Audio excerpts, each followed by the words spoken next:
رابطه باید از نظر احساسی رضایت طرفین رو برآورده بکنه. رابطه عاطفی مثبت باید شما رو خوشحال‌تر کنه و باعث بشه حالتون بهتر بشه.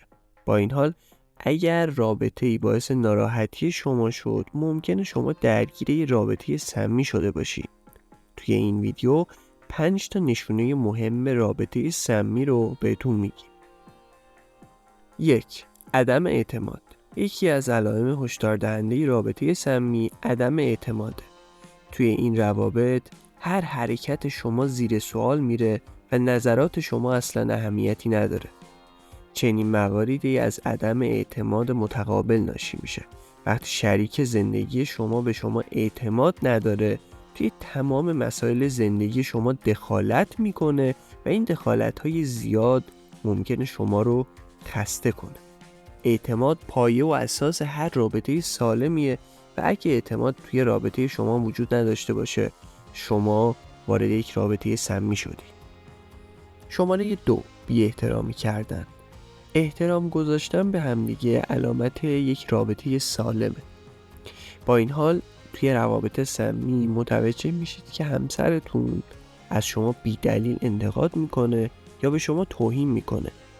روابط سمی باعث آسیب به روح و روان شما میشه و حتی ممکنه که احساس کنید برای تحقق بخشیدن به خواستهای خودتون باید تمام انرژی خودتون رو صرف کنید، ولی عملاً این تلاش ها بیفایده است. 3. عدم صداقت. توی یه رابطه سالم باید بتونید تمام مسائل شخصیتون رو با یکدیگر به اشتراک بذارید.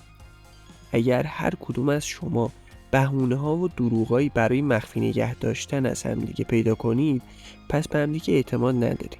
این وضعیت نشون دهنده رابطه سمیه. 4. غم و اندوه همیشگی.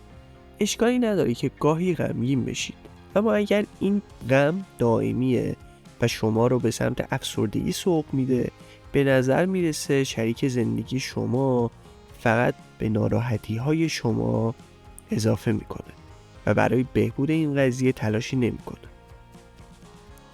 5. قطع روابط با دوستان و خانواده خود.